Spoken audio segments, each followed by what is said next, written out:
सवाल है कि मनुष्य क्यों नहीं बदलता। मनुष्य क्यों नहीं बदलता। आखिर कौन सा ऐसा कारण है जिसके चलते व्यक्ति में कोई बदलाव नहीं आता। वह कौन सा मुख्य कारण है जिसके चलते न तो व्यक्ति की सोच बदलती है, न तो व्यक्ति का व्यवहार बदलता है।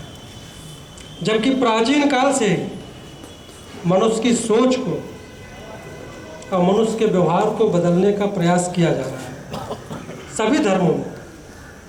आप हिंदुओं में देख लीजिए,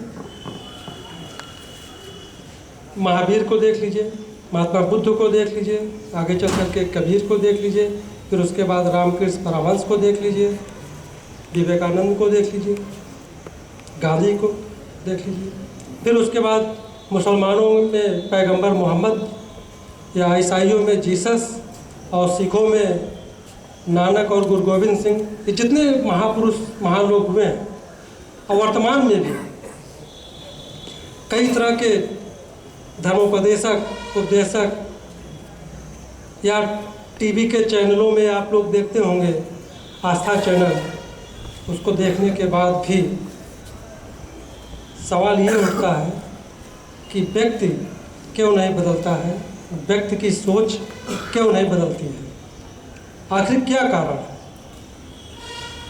प्राचीन काल से ही ये प्रयास हो रहा है कि व्यक्ति बदल जाए, समाज बदल जाए, समाज की व्यवस्था अच्छी रहे, समाज में किसी प्रकार का घृणा न रहे, विषमता न रहे, अन्याय न रहे। इसके अलावा समाज में कोई अत्याचार न हो, अन्याय न हो, हिंसा न हो, आतंकवाद न हो, अपराध न हो, और समाज के सब लोग शांति से जी सकें। और बहुत कुछ होने के बाद भी, इतना सब कुछ करने के बाद भी कभी कभी यह प्रश्न उठता है कि क्या मनुष्य में कोई बदलाव आया, क्या उसके चरित्र में बदलाव आया, क्या हमारे समाज में बदलाव आया।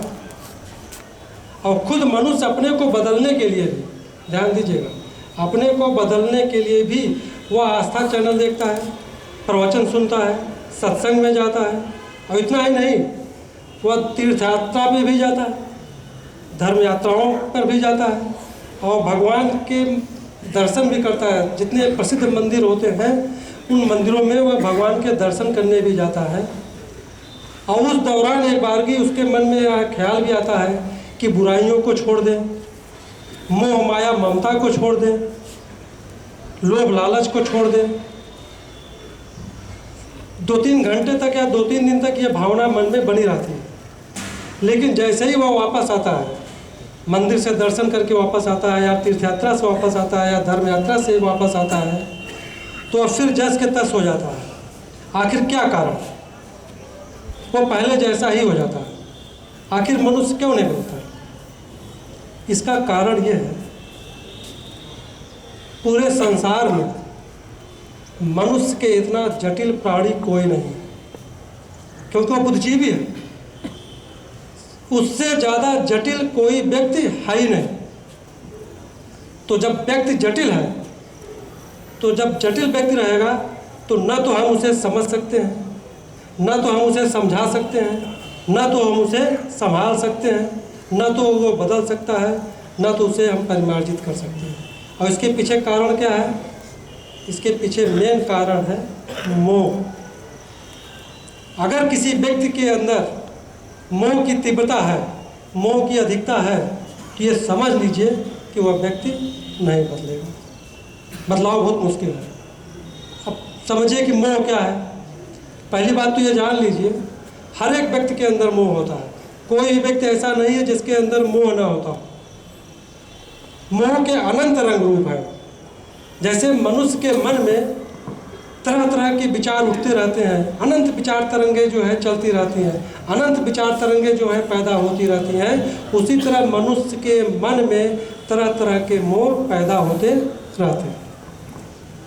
एक बच्चा पैदा होता है तो माँ बाप का अपने बच्चे के प्रति मोह शुरू हो जाता है, और धीरे धीरे जो है आगे बढ़ता जाता है वह उसका मोह तो उसके बाद पुरखों से मिली जमीन जायदाद के प्रति मोह बढ़ता जाता है, घर परिवार के प्रति मोह बढ़ता जाता है, धन दौलत के प्रति मोह बढ़ता जाता है, सोने चांदी के प्रति मोह बढ़ता जाता है। अब इतना ही नहीं, उसके आगे गाड़ी का मोह, बंगला का मोह, घोड़ा मोह, और उसके भी आगे ये हर व्यक्ति में पाया जाता है। उसके आगे जो सबसे बड़ा मोह क्या है? कुर्सी का मोह, पद का मोह, सत्ता का मोह। इतने तरह के मोह है, ये हर व्यक्ति में पाया जाता है। और जमीन जायदाद का मोह तो इतना बड़ा होता है कि पता नहीं कितना उसमें तो मर्डर हो जाता है। यहाँ भी जेल में कुछ बंदी ऐसे होंगे जो आजीवन कारावास की सज़ा काट रहे होंगे, ज़मीन जायदाद के चलते आए होंगे। और सत्ता का मोह तो ऐसा है कि पता नहीं कितने लोग रास्ते से हटा दिए जाते हैं, है कि नहीं? तो जब इतने मोह हैं, ज़मीन जायदाद का मोह, सत्ता का मोह, धन दौलत का मोह, इन सब मोह के चलते जो है आदमी में बदलाव नहीं होता। अगर मनुष्य इन सब मोह को त्याग दे, अगर इन सब मोह को त्याग दे, जमीन जायदाद, धन दौलत, गाड़ी घोड़ा, सत्ता और पद का मोह, इन सब मोह को त्याग दे तो मनुष्य में बदलाव आ जाता है। लेकिन इन सब का मोह इतना प्रबल है कि आदमी बदलने की तो सोचता है और बदलना भी चाहता है, लेकिन बदल नहीं पाता, बदल नहीं पाता। अब इसीलिए मोह की परिभाषा की गई है। मोह की जो परिभाषा है बहुत बढ़िया है। जो हमारी चेतना को मोहित कर दे, जो हमारी चेतना को विकृत कर दे, उसे मोह कहते हैं। जो हमारे ज्ञान में विकार पैदा कर दे, उसे मोह कहते हैं। और एक चीज़ और ध्यान रखिएगा, जब जब मोह की प्रबलता रहेगी उस समय न तो आदमी का आचरण सम्यक रहेगा, सम्यक मतलब बढ़िया, ना तो आदमी का कर्म सम्यक रहेगा, ना तो आदमी का ज्ञान सम्यक रहेगा, और ना ही आदमी का दृष्टिकोण सम्यक रहेगा। तो मनुष्य क्यों नहीं बदलता? इसका सबसे सीधा, सरल और सुंदर उत्तर है कि जब तक मोह प्रबल है आदमी नहीं बदलेगा, और मोह कम हुआ नहीं कि आदमी बदलना शुरू हो गया। लेकिन समस्या ये है ना कि ये हमारा जो पदार्थ जगत है ना, ये बहुत बड़ा है, बहुत विशाल है। पदार्थ जगत समझते हैं? जो हमारा ये जो भौतिक संसार है, जिसे आप लोग कहते हैं सांसारिक दुनिया, यह इतना बड़ा है, यह इतना विशाल है और इतने अनंत रंग रूपों से भरा पड़ा है कि न मोह कम होता है और न आदमी बदलता है। अब एक छोटी सी कहानी के माध्यम से इसको सरल ढंग से हम आपको बताते हैं। पहले जब हम छोटे थे, आप लोग भी जानते होंगे कि गांव में या शहरों में नट मंडली अपना नट के तरह तरह के करतब दिखाते थे। देखे हैं? वो बांस के सहारे रस्सी बांध देते थे, उसमें बड़ा बैलेंस, बांस लेकर के बैलेंस से चलते थे। सभी लोगों ने देखा होगा। तो एक बार क्या हुआ, इस शहर में नट मंडली आई हुई थी और नट एक से एक नट थे उसमें, और सब बढ़िया खेल दिखा रहे थे, करतब दिखा रहे थे। एक करतब उसमें यह भी था कि वहीं मकान के पास एक पतली सी डोरी लटक रही थी, जहाँ पे नट लोग अपना प्रदर्शन कर रहे थे, खेल दिखा रहे थे। अब एक नट जो है उस पतली सी डोरी के सहारे जो है छत पर चढ़ जाता है, पतली सी डोरी के सहारे। अच्छा, वहाँ पे जो दर्शक लोग थे ना, उन दर्शकों में एक चोर भी था, और वह जो है उस नट को बड़े ध्यान से देख रहा था। जब वो पतली सी डोरी के सहारे छत पे चढ़ गया तो उस चोर ने सोचा, ये तो गजब का आदमी है, हम इतना मेहनत करते हैं, हम इतना प्रयास करते हैं, हम तो छत पे चढ़ ही नहीं पाते हैं, और ये तो चोर, ये जो है नट पतली सी डोरी के सहारे जो है छत पे चढ़ गया। तो उस चोर ने सोचा, अगर यह नट हमारी मंडली में आ जाए तो चोरी का काम बड़ा सरल हो जाएगा, चोरी का काम बड़ा आसान हो जाएगा। उसके बाद उस चोर ने उस नट के आवाज़ की जानकारी प्राप्त कर ली, और जब नट का खेल समाप्त हुआ तो वो बड़े सुनियोजित ढंग से उस चोर ने नट का अपहरण कर लिया। अपहरण करने के बाद वो चोरों के सरदार के पास लाया गया। तो चोरों के सरदार ने कहा, देखो भाई, अब तुमको हमारे साथ रहना होगा, हमारे काम में सहयोग देना होगा, जो काम हम कहेंगे उसको तुमको करना होगा। तो नट बेचारा क्या करता, नट तो विवश था, बात था, क्योंकि अगर ना करता तो डाकू लोग उसको, चोर लोग उसको मार देते।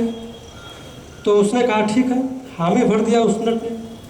अब एक दिन चोरों की जो मंडली थी रात के समय में अंधेरे में चोरी के लिए निकलते हैं और सीधे एक हवेली में पहुंचते हैं और वहाँ पे देखते हैं हवेली की ऊंची ऊंची दीवार है। और उसके बाद उससे कहते हैं नट से, देखो अब तुमको इसी हवेली पे चढ़ना होगा।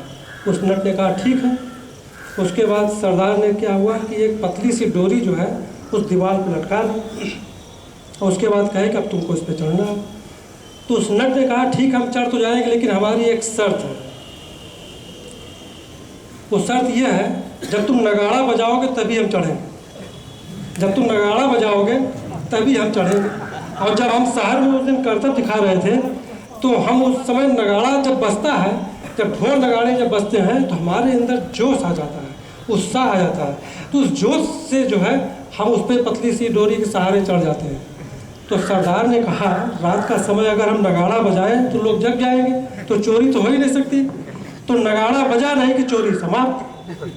तो उस नट ने कहा कि जब आप नगाड़ा नहीं बजा सकते हैं तो मैं भी ऊपर नहीं चढ़ सकता हूँ।